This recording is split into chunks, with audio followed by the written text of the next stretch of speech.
Good afternoon, my dear students in the RRR 2112.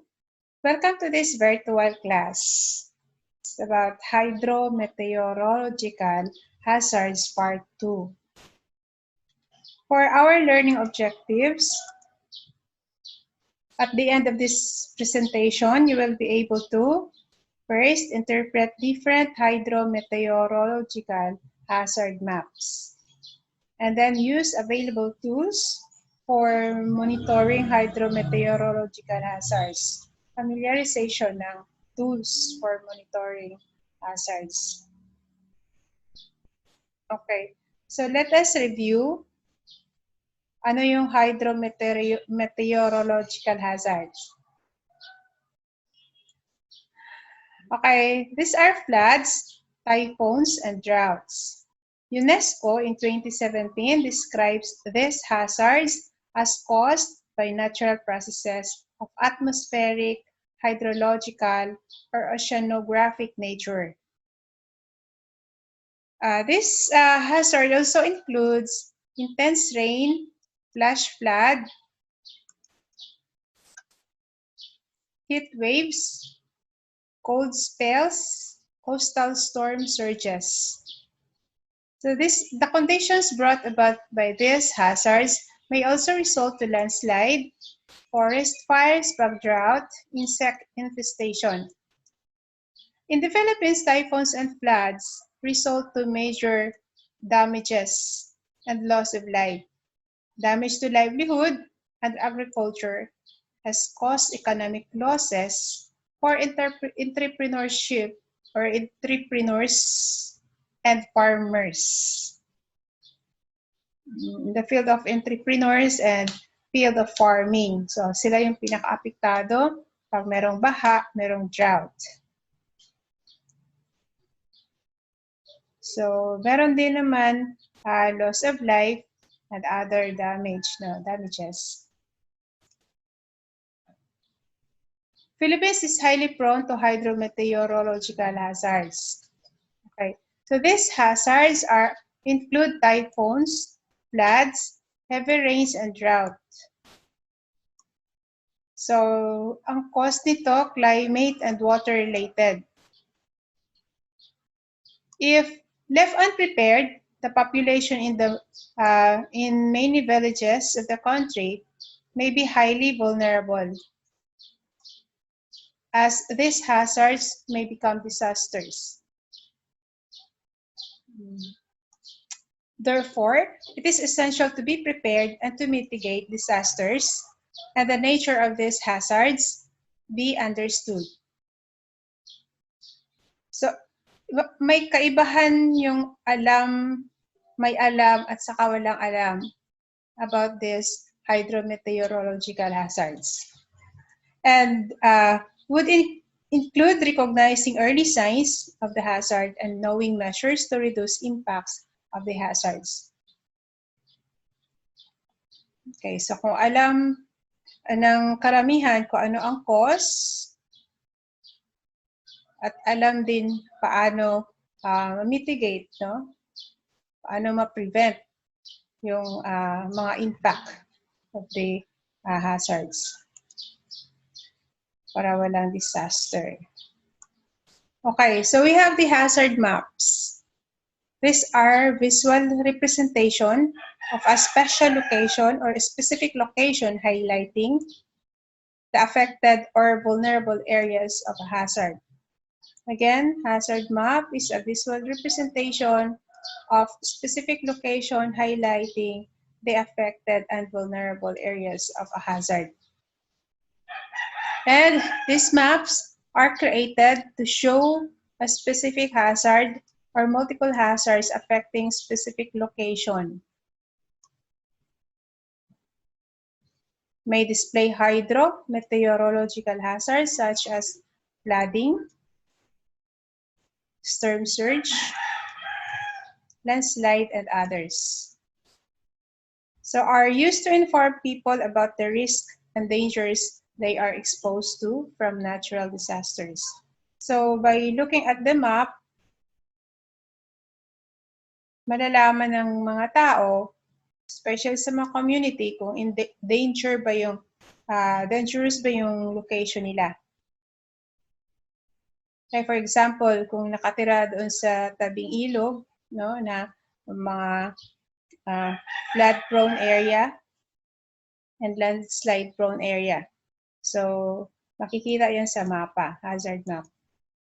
So, in the Philippines, Project NOAA, itong Project NOAA is the Department of Science and Technology responds to the call of former President Benigno Aquino III for a more accurate, integrated, and responsive disaster prevention and mitigation system, especially in high-risk areas throughout the Philippines. So again, ang Project NOAA took the challenge of mapping the Philippine landscape showing specific hazards. So the task was to create detailed map. Ito yung task ng Project NOAA, detailed map that show hazards at the barangay level or up to barangay level. So this hazard mapping activities simulated floods and landslide to identify hazardous areas. It was also able to identify safe areas. So hindi lang yung sa hazard map, hindi lang yung mga dangerous areas ang i-identify, but then i-identify din yung safe areas para madali lang ma-plan yung evacuation centers at saka yung mga evacuation routes, saan dadaan na safe yung community. And future development of areas not prone to natural hazards. Map produced by Project NOAA are multiple hazards map that show flood hazards, landslide hazards, and storm surge hazard. So these maps are available at this website. Or pwede kayo pasok sa DOST. No? Kita niyo yan. Okay, so a storm surge hazard map. My color-coded storm surge hazard indicating height of projected waves in the specific coastal village. Map was developed using community knowledge and GIS, where GIS is Geographic Information System. And also have legend shows color-coded wave heights. No? So kung yellow, kaya lang. No? Kung medium, well, orange, delikado yung red. So again, sa location na ito, may posibilidad na mangyayari ang storm surge. How do we interpret a hazard map? Ano yung makikita natin sa hazard map? So maps are usually polygons, providing a visual representation of a landscape of an area in a flat surface. Basically show landforms, yung mga bundok, no? Hills, etc. Or even natural resources like body of water, land area, etc. And the land uses. Anong klaseng land yun? Agricultural, industrial, residential, roads, and even bridges, no? Of a community. And a map legend showing this map components in symbols and colors. Complete a village resource map. So, map legend, symbols, and colors. Again, how do we interpret a hazard map? Nandoon basically yung landscape ng area, landforms, natural resources, land uses, and of course, symbols and colors. Now, given the village resource map, identified hazards are superimposed to the map to indicate specific hazard such as flooding, storm surge, and etc. Mapping experts call this technique as map overlaying. Areas in the map where it is identified to be vulnerable to a hazard are shaded with specific colors, such as indicated in the map legend. With the use of GIS, map overlaying is done by the use of computers, and the maps are further digitized for accuracy.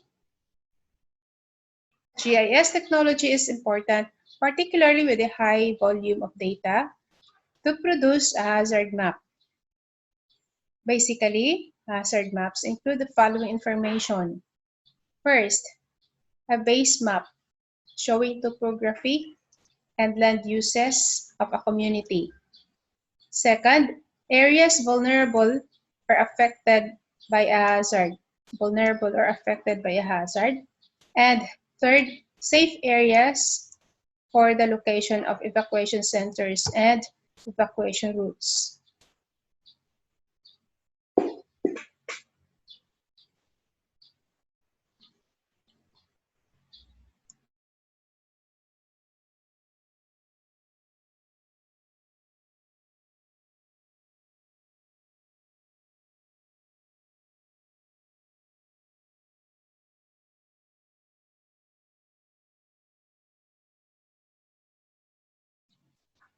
Next, we have flood hazard map.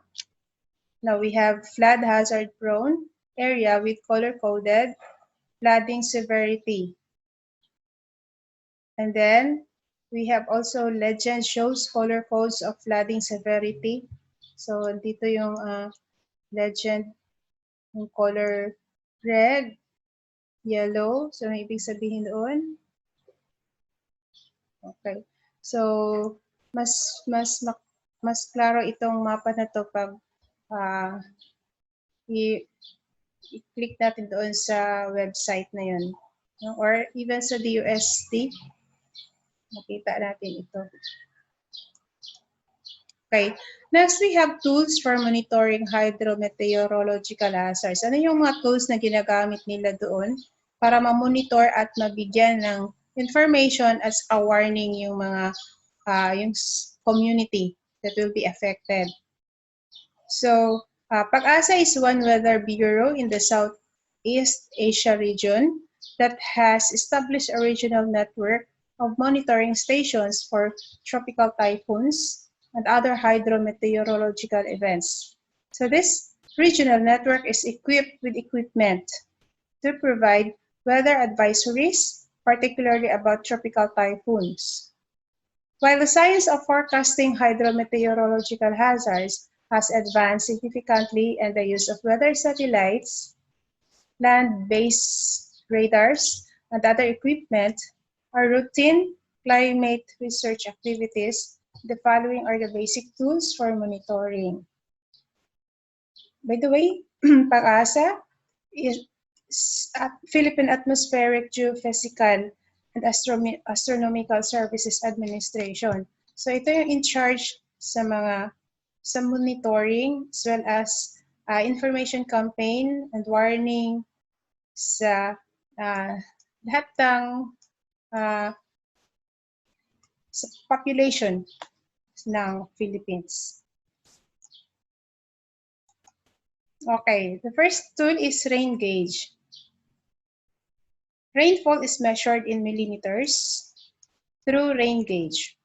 1 millimeter of rainfall is equivalent to a liter of water per square meter. 1 ml of rainfall is equivalent to 1 L of water per square meter. And rainfall intensity is measured in terms of volume of water rain that falls for a given time. That is millimeters per hour. Mm per hour for a specific place. So an increased rainfall, pag ma-increase yung rainfall over a short time, that's an indicator of an impending stormy weather and probability of floods. So a continuing decline in rainfall Pag mag-decline yung rainfall over normal range, then it would mean na may onset of dry spell. So, rain gauge, no? Diyan malalaman kung may possibility ba na may flood, no? Or wala. Or may possibility ba na merong darating na drought based sa volume ng rain in rain gauge. Next is Windvane. So Windvane, yung wind direction is provided by the Windvane. Iikot-ikot ito depende sa direction ng wind, no? So it tells us from what direction the wind is blowing. So may naka-indicate dito, north, south, west, east, no? So malalaman nila northwest, northeast, ganun. Kasi iikot itong Windvane na to at certain direction. Third is anemometer. Anemometer. Wind speed is measured by an anemometer. Increasing wind speeds are manifestations of stormy weather. So, may generator ito, so may revolving cups. So, depende sa speed ng hangin, no? Mababasa nila yan. So, increasing wind speeds are manifestation of stormy weather. Super typhoons have a wind speed of over 220 kilometers per hour. So, ma-anticipate na nila kung mayroong super typhoon darating partially based on this wind speed.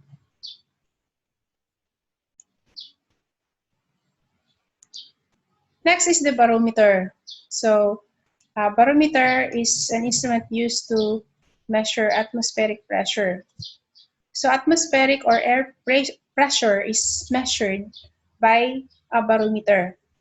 Atmospheric or air pressure measured by a barometer. So, a rising barometer means sunny and dry conditions.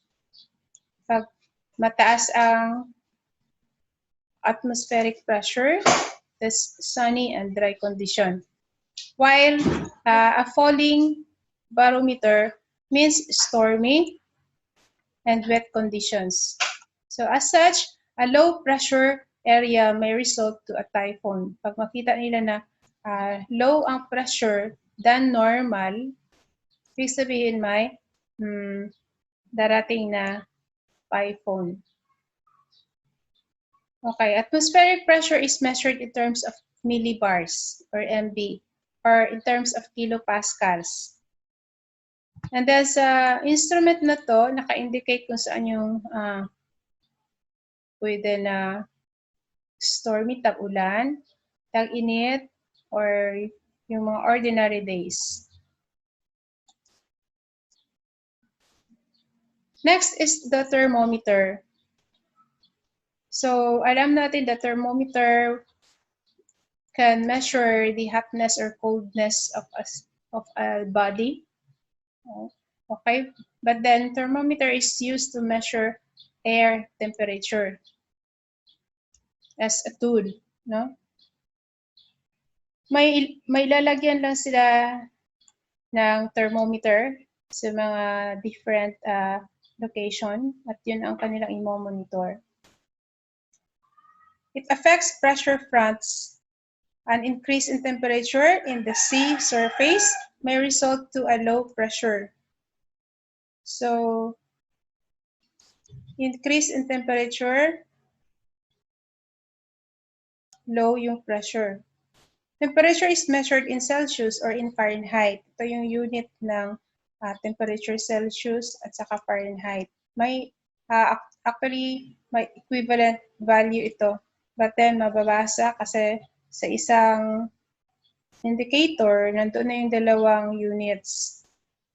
Now, pwede na Yung medium na gagamitin sa thermometer, alcohol, it could also be mercury.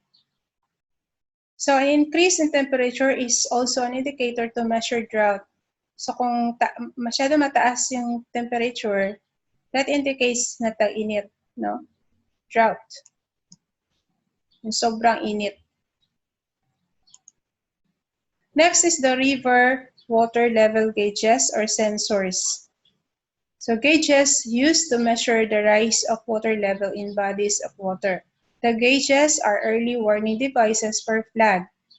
Like halimbawa yung mga nakatira sa tabi ng ilog, especially yung ilog na ma-overflow, meron niyang mga sensors and gauges. Sensors, kung nakakonect yan, meron mga warning signals, no, para sa community na prone ng flood.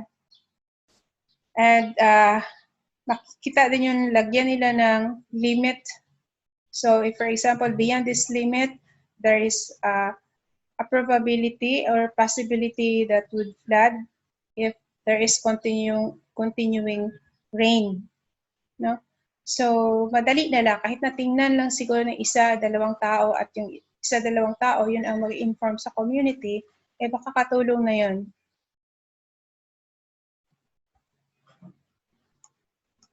Okay, so again, the use of this river water level gauges or sensors is for the community na ma-prompt yun sila. It's like an early warning device. Kahit na siguro wala ng mga information coming from the local government, basta kung aware lang yung mga tao living near the river at nakikita nila itong gauges or sensor na to, makapag-decide na sila kung kailangan ba mag-evacuate or ano ang gagawin nila next. So we also have this monitor and warning devices. Now we have tipping bucket rain gauge, solar panel radio link, water level gauge read by volunteer observers. Usually pag nasa community, mga volunteers yung nag-monitor, no? With display of rain sensor in the roof. So actually kung may mga hindi masyado expensive na mga instruments, ilalagay nila yan sa mga communities. But then pag expensive naman yung instrument, nasa station lang yan nila ilalagay. Okay. For our lesson summary, hazard maps are visual representation of a specific location, highlighting the affected or vulnerable areas of a hazard. The maps are created to show a specific hazard or multiple hazards affecting a specific location. And the maps may display hydrometeorological hazards such as flooding, storm surge, landslide, and others. These maps are used to inform people about the risks and dangers they are exposed to from natural disasters. How do we interpret a hazard map? So, are usually Maps are usually polygons, providing visual representation of landscape of area, the landforms, natural resources, the land uses for a given community. And a map legend showing this map components, yung mga symbols and colors. Sa legend. And for tools na monitoring hydrometeorological hazards, we have the rain gauge to measure volume.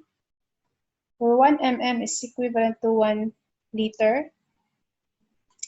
And Windvane and anemometer measures wind direction and speed. Barometer used to measure pressure. Thermometer to measure temperature. And gauge or river water level gauges or sensors ang measure sa volume ng water in a river. Height. Okay. So thank you so much for attending this virtual class.